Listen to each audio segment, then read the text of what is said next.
Parents turned me into their free nanny at 6, stole $32,000 in aid, then tried to ruin me in court. So I put them in prison with my sister's tapes. In my family, the eldest daughter was supposed to raise the children born after her. Please don't help me. Do not babysit. However, from the moment they returned home from the hospital, she became their actual mother. I changed my first diaper when I was 6 years old. My mother, a former adolescent mom, approached pregnancy as if it were a cold that had just happened to you. My father worked in construction, but his paychecks were always spent on new tools or nights out. They both grew up in large families where this was the norm. By the age of 8, I was responsible for 3 siblings. My parents would go out on dates, leaving me to heat bottles and rock wailing babies. Soon you'll get married and pass the burden on to someone else, my mother would say every time she announced a new pregnancy, her gaze fixed on me as if I were hired help. Now fast forward 8 years. Later, when I was 14, my mother sat me down at the kitchen table and made a formal announcement. She was pregnant again. Nothing new, except this time she handed me a notebook labeled Household Schedule, with my name recorded as primary caregiver beginning at 6 a.m. to 11 p.m. You're old enough to handle night feedings alone now, she told me. My father nodded in his recliner. We canceled your after-school activities. Family comes first. The worst part was when they informed me I needed a work permit to buy diapers since they couldn't afford more. They described it as giving me real-world experience. This is what love looks like in our culture, they informed me. You're so much better with them than we are. My day began at 5:30 a.m., when I prepared breakfast for 4 children while my parents slept in. I fell asleep during a parent-teacher meeting once, and my parents assumed I was partying.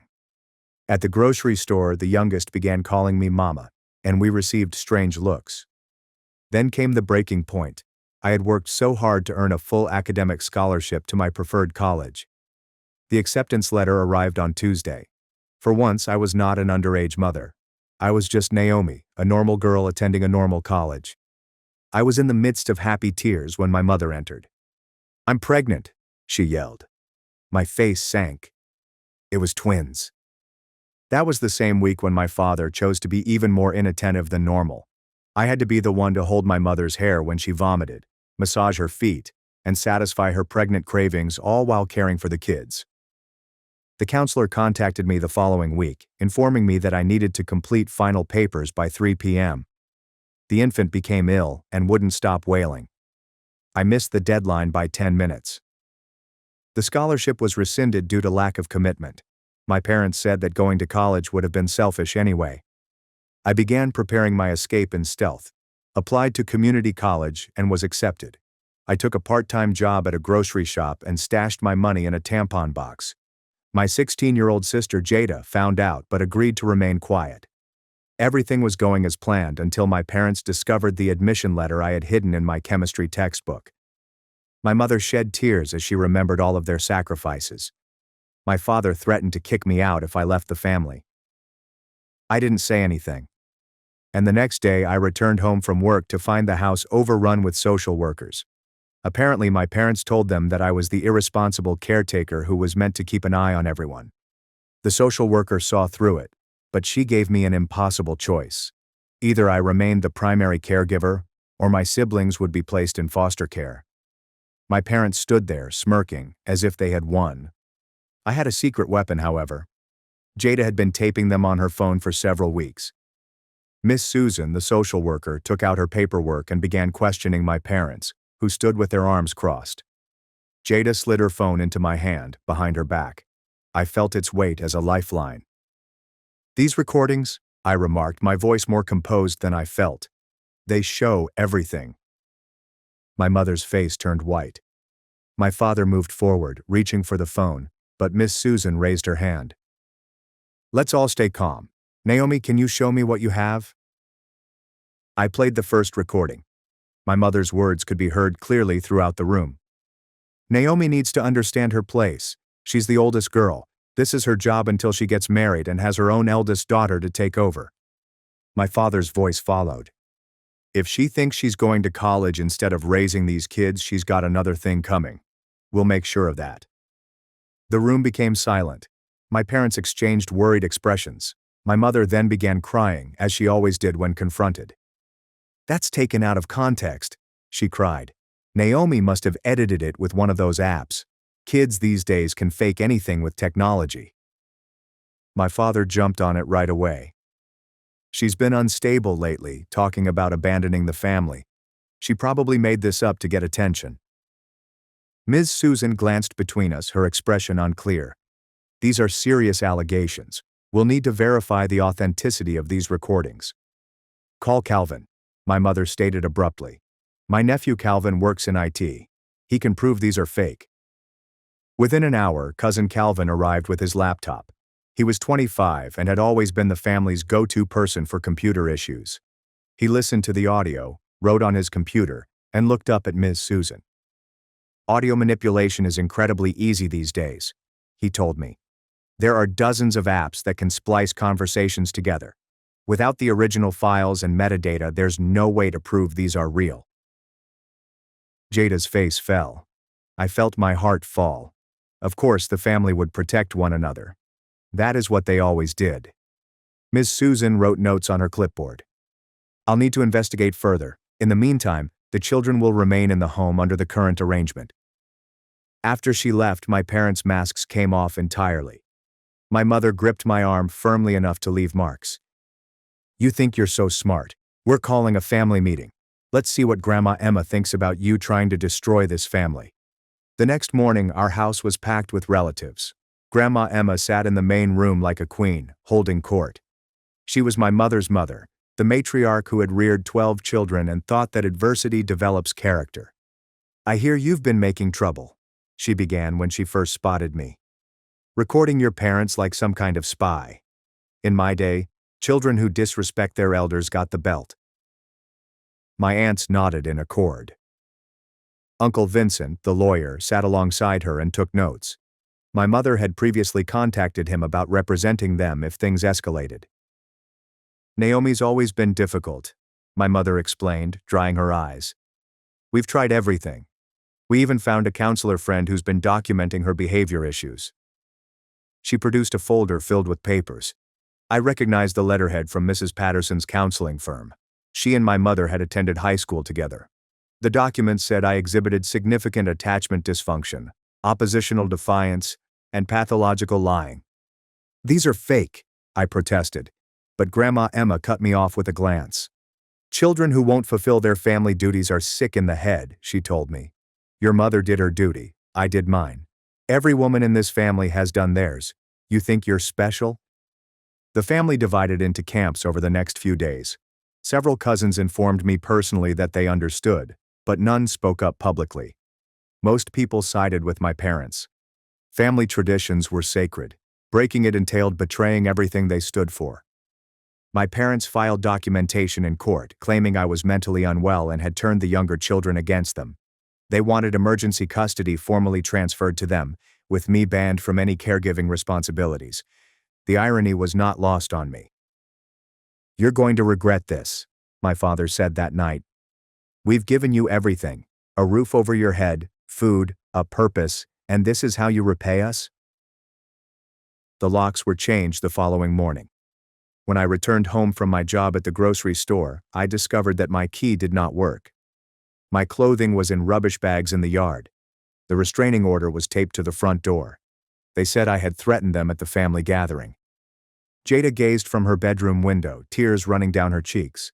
She put up her phone and said, "I'm recording." But what good would that do when the entire family was against us? That night I slept in my car, which was parked behind the grocery shop. My manager caught me the next morning when he arrived to open up. I begged him to not say anything. I need this job more than ever. But word spreads quickly in our small community. By the end of the week, 3 of my father's construction crew buddies had visited the business. They didn't say anything directly, just stood in my checkout line, purchasing single items and making remarks about ungrateful children who didn't respect their parents' sacrifices. My manager summoned me to his office the next day. "I'm sorry, Naomi, but we've been getting complaints. Customers say you seem distracted, that you're making mistakes. With everything going on, maybe it's best if you take some time off." "Please," I begged. I need this job. I don't have anywhere else to go. He appeared uneasy. It's just temporary until things settle down with your family situation. However, we were both aware that it would not be temporary. In a small town where my father's group conducted half of the construction work, crossing him had serious implications. I stayed in my car for the next 2 nights until the women's shelter had a bed available. The intake worker grimaced when she saw my restraining order. Your parents filed this against their own daughter? I simply nodded, too fatigued to explain. The shelter was loud and packed, but it was preferable to my car. I had a bed, a locker for my belongings, and access to the shower. I could work out the rest later. The family court hearing was scheduled for next week. My parents had Uncle Vincent represent them pro gratis. I had no one. Legal aid claimed I didn't qualify because I wasn't the one seeking custody. The morning before the hearing, I put on my best clothes, which were wrinkled from being stored in my car. Jada texted me that they've been coaching the youngsters all week. I apologize. When I stepped into the courtroom, my parents appeared to be model citizens. My mother dressed conservatively. My father wore a suit that I had never seen before. They had brought character witnesses from their jobs, my mother's supervisor from the dental office where she worked part-time, and my father's foreman. Mrs. Patterson was also present, armed with bogus therapy notes. Your Honor, Vincent's uncle replied, my clients are hardworking parents doing their best with a troubled teenager. Naomi has always had difficulty accepting authority. These recordings she claims to have are clearly fabricated, as our IT expert will testify. Calvin addressed the stand and reiterated his allegations concerning audio manipulation. He showed the judge instances of programs that might generate false interactions. He was slick, professional, and convincing. Then my parents testified. They painted an image of a rebellious girl who despised having younger brothers, made up stories to garner attention, and threatened to destroy the family if she didn't get her way. We love all of our children equally, my mother murmured, tears running down her face. But Naomi has always been different and difficult. We've tried so hard to help her. When it came my turn to speak, I felt as if I were drowning. Every word I said sounded feeble in comparison to their planned remarks. I tried to explain the years of caregiving, the squandered opportunities, and the parentification, but without proof. It was my word versus theirs. Where are these recordings now? The judge inquired. My sister has them, I explained. Jada, she's been documenting everything.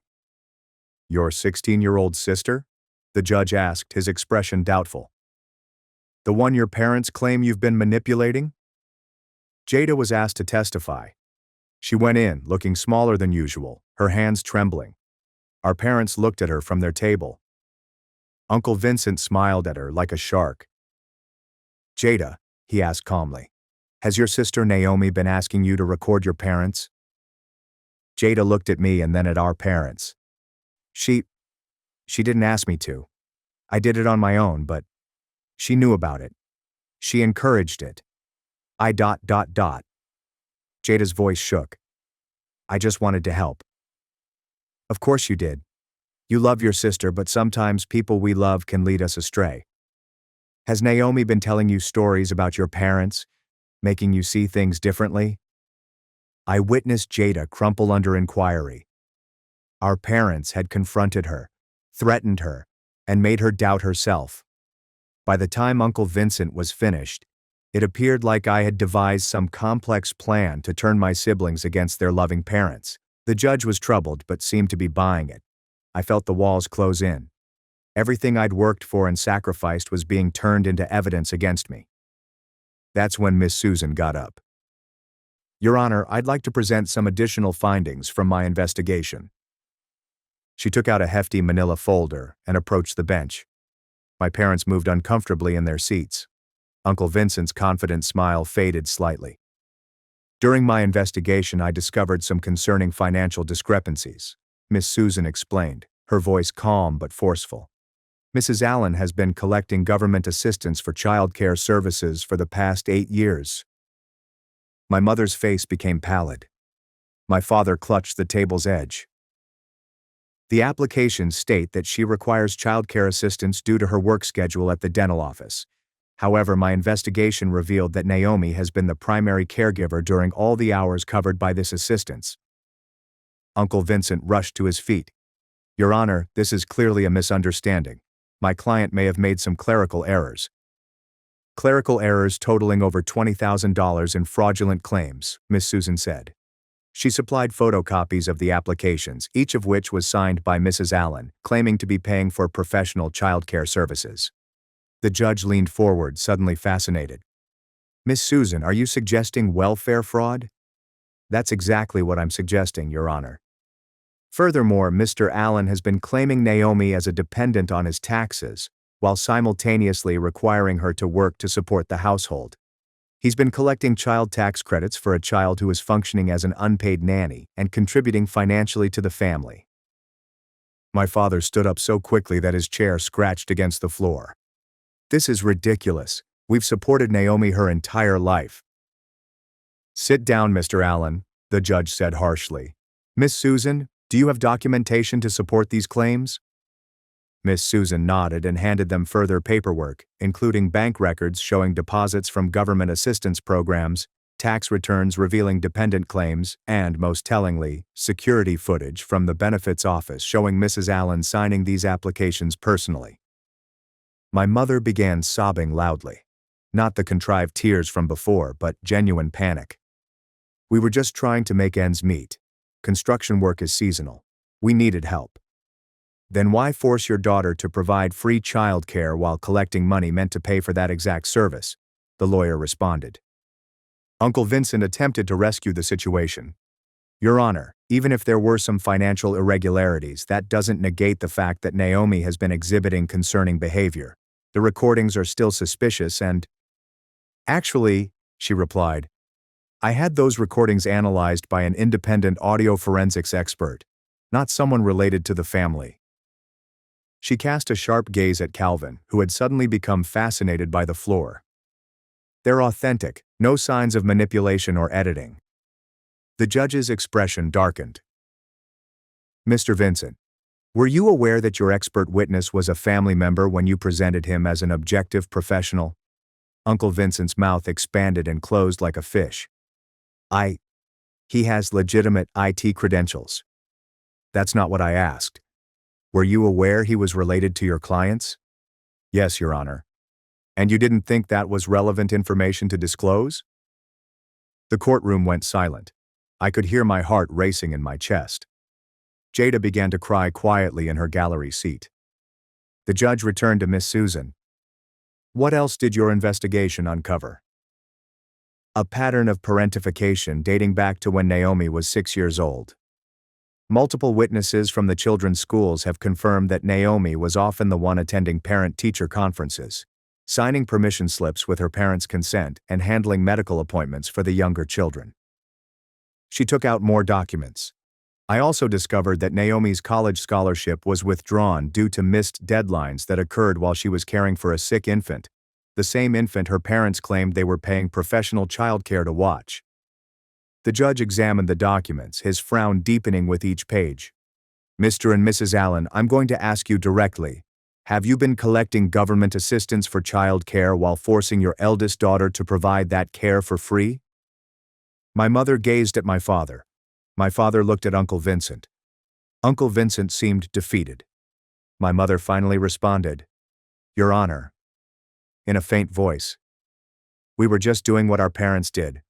This is how families work. The oldest daughter helps with the babies. It's tradition. Tradition doesn't override the law, Mrs. Allen, nor does it excuse welfare fraud. The judge turned to me. Naomi, do you have anything you'd like to add? I stood with trembling legs. I just wanted to go to college. I worked so hard for that scholarship. I love my siblings, but I wanted a chance at my own life. When I tried to leave, they called social services and accused me of neglect. They changed the locks, obtained a restraining order based on lies, and I've been sleeping in my car and later at a shelter because my own parents made me homeless for wanting an education. She's being dramatic, my father began, but the judge interrupted him with a stern gesture. Mr. Allen, I've heard enough. Miss Susan, what are your recommendations? Given the evidence of financial fraud and systematic parentification of Naomi, I propose that the Department of Social Services conduct a comprehensive inquiry. I also propose that Naomi's restraining order be vacated immediately, as it appears to have been obtained under false pretenses. The judge nodded.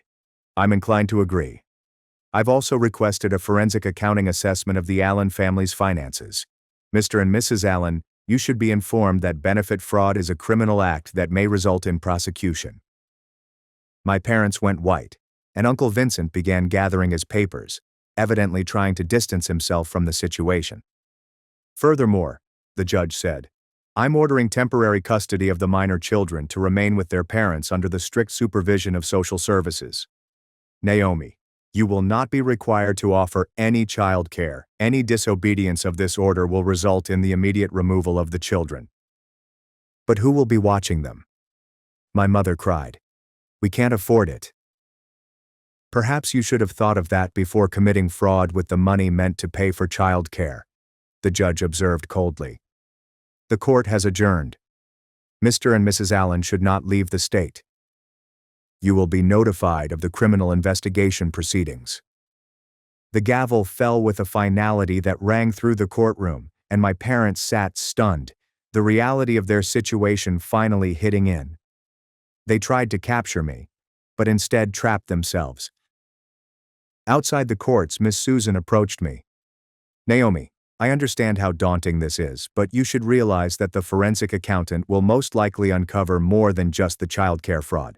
If your father claimed you as a dependent while you were working, that is also tax fraud. I nodded numbly.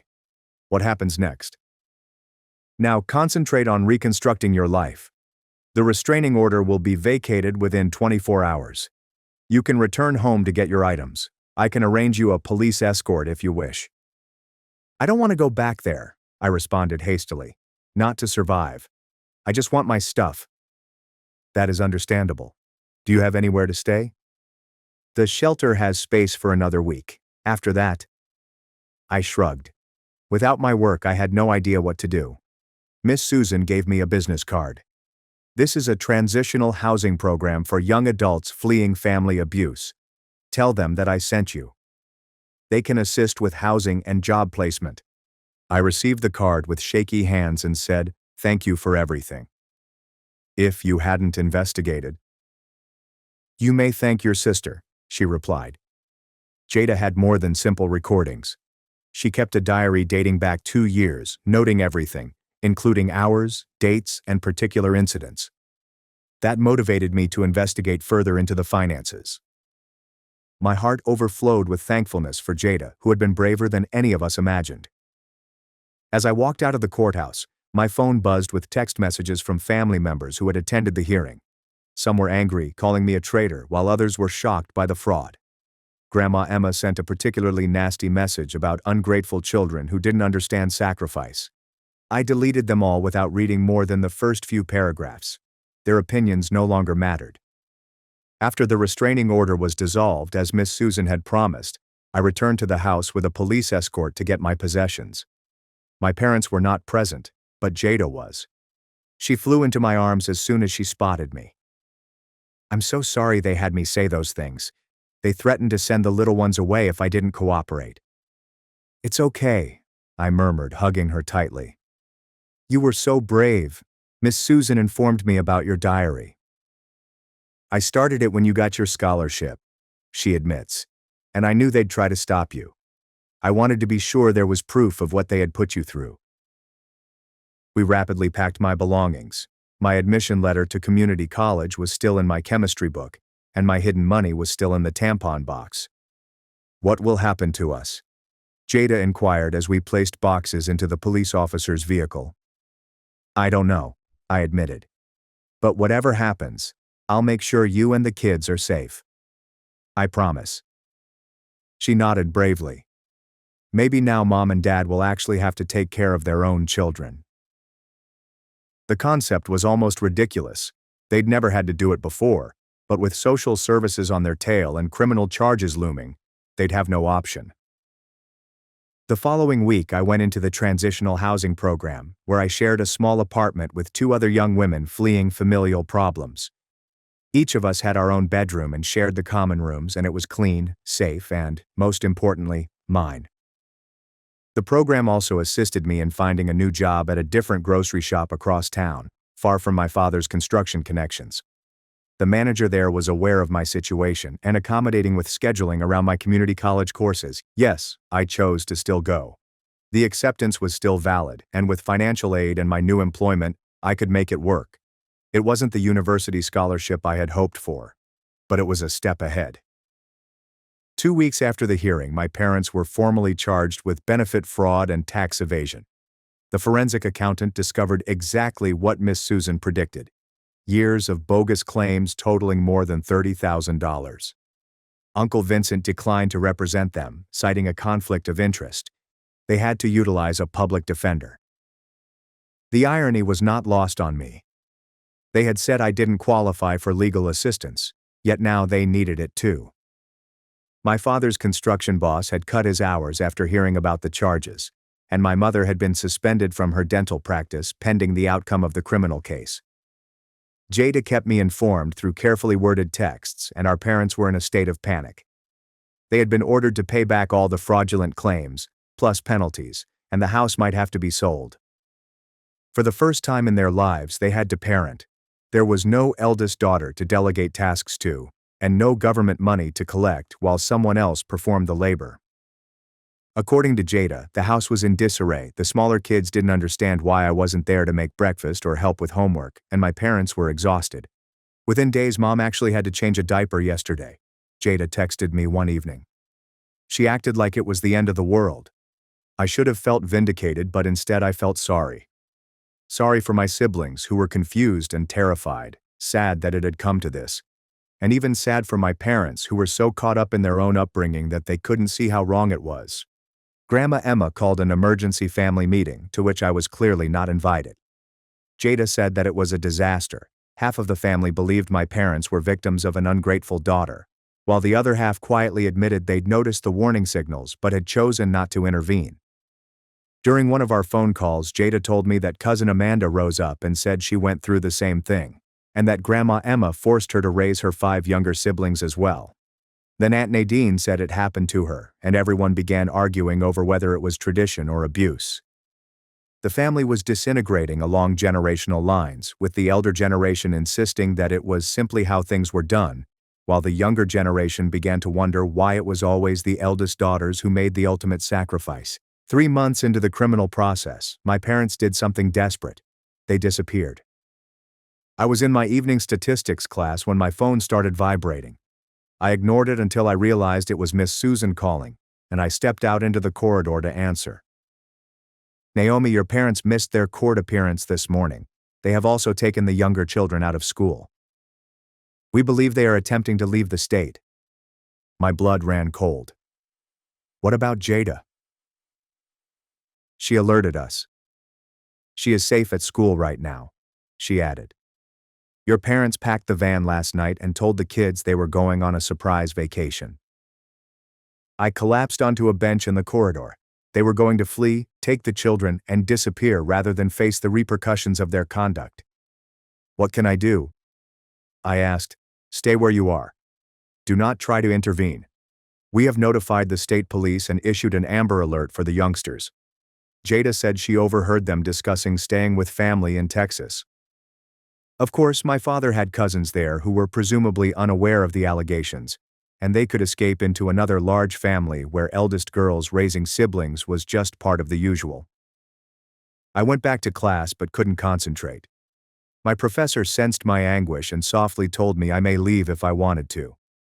I packed my belongings and drove back to my apartment, my hands trembling the entire time. The following few hours were the longest in my life. I stayed by my phone, waiting for developments. My roommates gave me tea and sat with me, sharing their own stories of family turmoil. It helped to know I wasn't alone. Finally, after midnight, Miss Susan called. "We found them." State police apprehended them at a gas station about 2 hours from the Texas border. "Everybody is safe." I sobbed with relief. "What happens next?" "Your parents have been jailed for custodial interference and breaking their bond conditions. The children are being placed in emergency foster care until we can find the appropriate placement. How about Jada? She turns 18 in 2 months. We're considering emergency emancipation so she can keep some independence. Naomi, would you consider taking temporary guardianship of your siblings? The question I had been dreading and anticipating in equal measure. I'm not sure if I can. I am barely able to maintain myself. I understand. You don't have to make a decision tonight, but you should consider it. Foster care is not ideal, and you are the only family member who has expressed genuine concern for their well-being. After we hung up, I sat in the quiet living room, thinking. I had battled so hard to avoid the role of surrogate mother, and the thought of deliberately taking it on again made me sick. But the thought of my siblings spread among foster homes made me feel even worse. I called Jada, and she answered on the first ring, sounding fatigued. Hey, are you okay? Yeah, I'm at a police station. They're being quite kind. They gave me some hot chocolate. Miss Susan said they're looking into emancipating you early. Yeah, she mentioned that. Jada blinked. She also asked if I thought you'd take the kids. What do you think I should do? Jada remained silent for a long time. I believe you should do whatever makes you safe and healthy. You have made enough sacrifices for this family. But she faded off. But maybe we could do things differently. Together. Not like previously when you did everything, but as real sisters assisting one another. I could acquire a part-time job. We could seek legal aid. Make sure the children receive therapy to deal with everything. Break the cycle. For real. I closed my eyes, feeling the weight of the decision. Leaving the dorms, moving to a bigger place, and putting certain goals on hold again. Or maybe I'm just dreaming differently. Jada replied gently. College during the day. Homework helps at night. Soccer practices and PTA meetings. Normal family things. But here, everyone pitches in. Where the kids can see what a real family is like. She was presenting a picture of a family in which responsibility was shared. Love did not require sacrifice, and we could recover together. Can I think about it? I asked. Of course. But, Naomi, whatever you decide, I am proud of you. You stood up to them. You broke free. That required more courage than any of us had. The next morning I met with Ms. Susan and a family court representative who explained what temporary guardianship entailed. The children would receive counseling, Jada would be emancipated and could be a co-guardian, and social services would assist us. Your parents will most certainly face prison time, the advocate continued. 2 to 3 years depending on the charges. The children require stability throughout that time. Foster care can help, but family placement is always preferable if the child is healthy. I thought of my siblings, the 8-year-old who had stopped talking to me due to our parents' deception, the twins who were most likely perplexed, and the newborn who called me Mama until I taught him my real name. How about Grandma Emma? I inquired. Won't she try for custody? Miss Susan shook her head. She's been deemed unfit due to her age, and the fact that she was aware of and encouraged the parentification. Several family members have come out with their own stories after your case became public. She is currently conducting her own investigation. The dominoes were falling throughout the family, revealing a secret that had been kept for centuries. If I say yes, I explained carefully, I need guarantees. The kids receive therapy. Jada and I seek family counseling to understand how to do this correctly. Financial assistance for housing and childcare. Real childcare, not me skipping school. And assist them navigate college with this responsibility. All of that can be arranged, the advocate assured me. We want this to succeed if you decide to do it. The goal is to end the pattern, not to continue it. I requested one more day to decide. That evening I sat down with my roommates and discussed it. They'd both come from abusive households and understood the gravity of the situation. The question is, one of them asked, can you live with either decision? If you accept them, can you carry the responsibility without losing yourself? If you don't, how will you deal with the guilt? It was a valid question.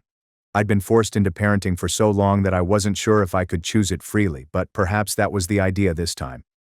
It would be a choice. That night, I constructed a list of pros and cons. Deferred dreams versus scattered siblings. The life I'd planned versus the family I could create.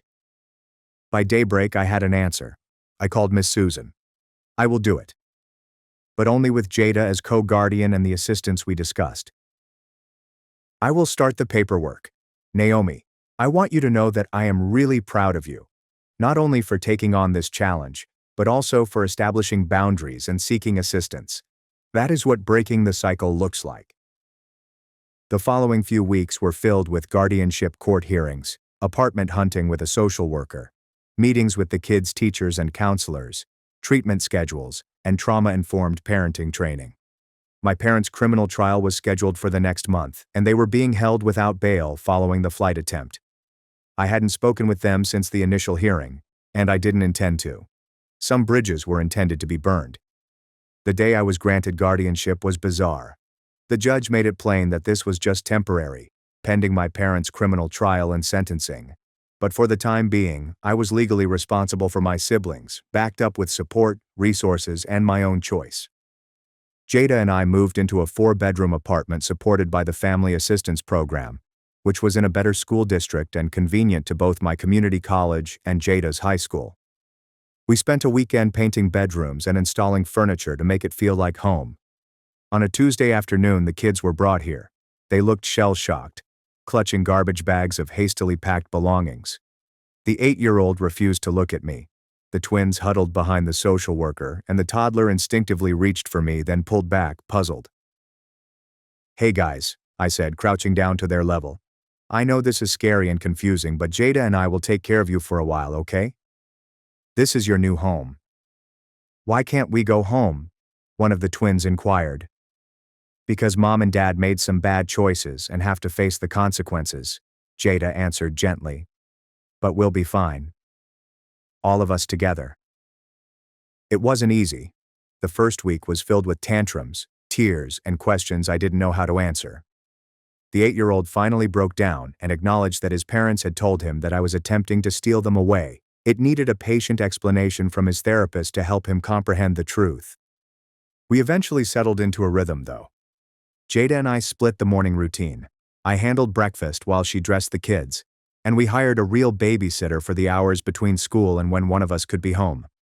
The kids did homework at the kitchen table while I cooked dinner, and Jada assisted with baths and bedtime while I studied. It wasn't the college experience I had hoped for, with no dorm parties or late-night library study sessions, but it was real. It was mine and ours. Despite the chaos at home, my grades remained excellent, thanks to the understanding of my community college teachers who had gone through similar situations and gave extensions when family court dates interfered with exams. 3 months into our new arrangement, something lovely occurred.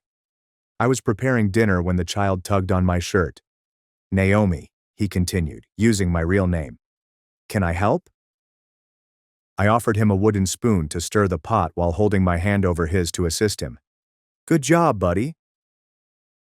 "I love you, Naomi," he remarked matter-of-factly, before toddling away to play with his blocks.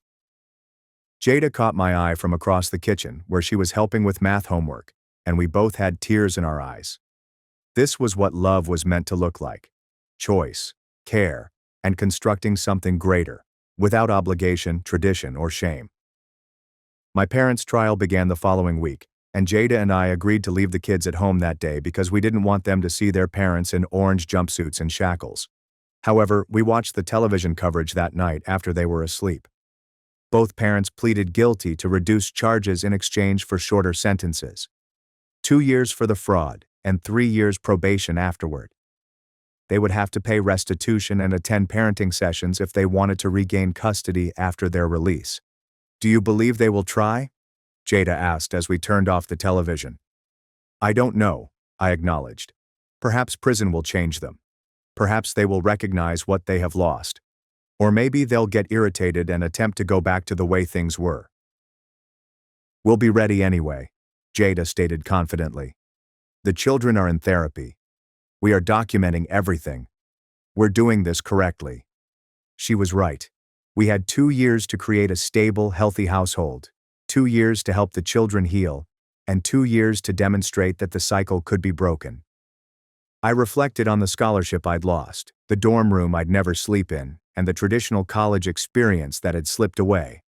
But as I sat in our living room, listening to Jada quiz herself for a history test while I worked on calculus problems, I realized I hadn't lost my dreams. They'd simply changed shape. I was still going to graduate and transfer to a 4-year university.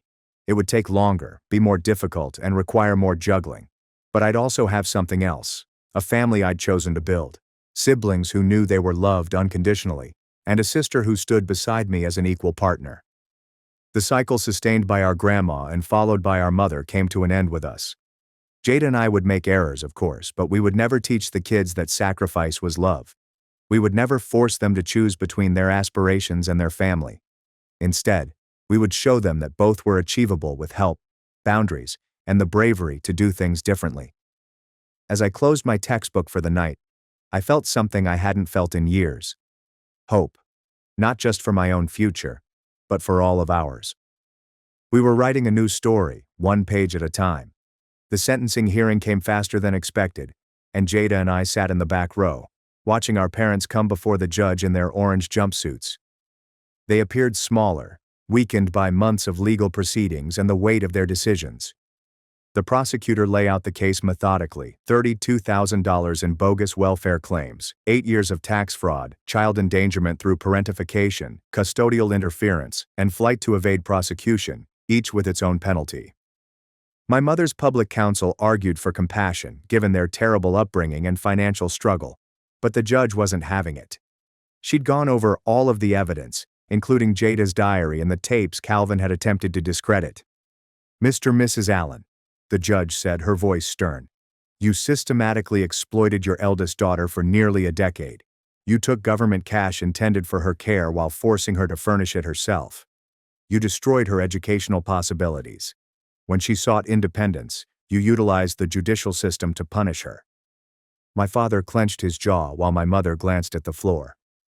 "I am sentencing you to 24 months in state prison, followed by 3 years of supervised probation. You shall pay the full restitution of $32,000, plus penalties. After being released, you must complete a court-approved parenting program before being considered for custody restoration." The gavel came down. My parents were brought away without looking at us, and I felt Jada's hand slide into mine, gripping tightly. Miss Susan met us outside the courts, holding documentation. "The permanent guardianship hearing is next month. Given your parents' sentences and the stability you've provided, I expect things to go well."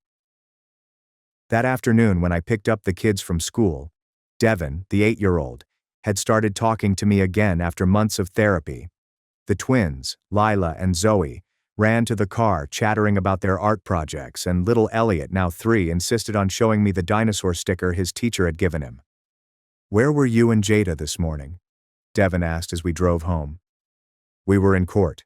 I had discovered that honesty worked better than avoidance. Your mother and father received their sentences today." "How long?" His voice was small. "In 2 years. You will, however, be able to visit them when they are ready." He nodded, processing. "Will we still live with you?" "As long as you need to. Jada and I are not going anywhere." That evening, as Jada helped with schoolwork and I cooked supper, my phone called. It was an unknown number, and I nearly didn't answer, but something compelled me to. "Is this Naomi Allen?" The voice was unfamiliar and professional. "Yes. This is Victoria Chen with the County Community Foundation. We received your application for the Returning Student Scholarship. I am glad to notify you that you have been chosen as one of this year's honorees." I nearly dropped the phone. I'd applied on a whim, encouraged by my English professor, who had recognized my condition, and the scholarship would pay my remaining community college tuition as well as the transfer to a 4-year university. Victoria continued, "The committee was particularly moved by your essay about breaking generational cycles while maintaining family bonds." Victoria went on. "The award ceremony is next week, if you're able to attend." After hanging up, I stood in the kitchen, feeling overwhelmed. Jada noticed first. "What's wrong?" she asked, dropping the arithmetic worksheet. Nothing is wrong. I received the scholarship that Professor Allen told me about. Jada squealed and grabbed me tightly, and the kids looked up from their games, puzzled but caught up in our excitement. Does this mean you're going away? Elliot inquired, his lower lip trembling. I kneeled down to his level. No, buddy. This implies I can finish school here and then transfer to a larger institution nearby. I'll still be home every night. The scholarship ceremony was small, held in the community college library, with 20 returning students, each with their own story of perseverance. I wore my best dress, the one I'd bought secondhand for court appearances. Jada and the kids sat in the front row, and Elliot waved enthusiastically every time I looked their way. When my name was called, I walked to the podium on shaky legs, and the scholarship coordinator handed me the certificate and an envelope containing the first installment. It wasn't a fortune, but it was enough to stop worrying about choosing between textbooks and groceries, to hire a reliable babysitter for evening classes, and to believe that dreams deferred weren't always denied. 2 weeks later, Grandma Emma died. Aunt Nadine made the call, her voice perfectly neutral. The funeral is Saturday. You should be aware that certain family members do not believe you should come. I understand, I responded. And I did. The family divide that had begun with my case had never healed. Half of them still believed I had ruined a sacred tradition, while the other half had begun to doubt all they had been taught about family commitments. Jada and I talked about it that night after the kids were asleep. I want to go, she explained, not for her, but for closure. To realize that it's truly over. We planned for the children to spend the day with a respite care family. The funeral was held at the same church where I'd been baptized, where I'd spent countless Sundays wrestling with younger siblings while my parents dozed in the pew. When we entered the reception hall, conversation came to a halt. Some relatives turned their backs while others nodded in recognition. Cousin Amanda approached first, with her eldest daughter by her side. I've been thinking about what you did, she remarked gently. My Camilla is now 15. I've been supporting her siblings in the same way. She trailed off, staring at her daughter. We're going to do it differently. Other cousins approached one by one, some to condemn, others to confess their own troubles, and the generational split was stark. The elder relatives spoke of duty and sacrifice, while the younger ones muttered about abandoned dreams and lost childhoods. Uncle Vincent cornered me near the coffee station. You destroyed this family, he stated in a low, spiteful voice. Your parents are in prison because of you. They're in prison because they committed fraud, I responded quietly. I just told the truth. He rushed out, but not before I noticed the skepticism in his eyes. Even he was beginning to doubt the story he had helped create. As we departed, I observed Calvin waiting by his car, looking uneasy, and he approached slowly. Naomi, I should apologize. What I did in court, lying about the tapes, was under pressure from my mother. Said family comes first. He shrugged helplessly. I now have a daughter. Made me consider what kinds of family traditions I want to pass forward. I nodded, acknowledging his comments rather than giving forgiveness. Some bridges could be repaired, but others were better left as debris. The judge praised the stable home Jada and I had created, noting the children's improved school performance and emotional well-being. As Miss Susan predicted, our parents did not contest the permanent guardianship hearing, perhaps finally realizing that their actions had consequences. The spring semester brought new challenges. I registered for 18 credits, determined to graduate on time despite everything, and Jada juggled her senior year of high school with part-time work at a local bakery. We tag-teamed childcare duties with military precision, color-coding our shared calendar and keeping it constantly updated. The hardest aspect was helping the kids process their trauma. Devin had nightmares about being taken away again. The twins wet the bed when disturbed, and Elliot clung to us constantly, afraid we'd disappear like his parents. Their therapist, Dr. Fiona Grant, became our lifeline, teaching us about trauma responses and attachment healing. We gradually, painstakingly learned to be the solid, dependable presence the kids required. Healing isn't linear, she told us during a particularly difficult week when Devin refused to attend school and the twins were found collecting snacks to conceal in their bedroom. They're testing whether you'll abandon them when things get hard. We did not abandon them. We showed up day after day.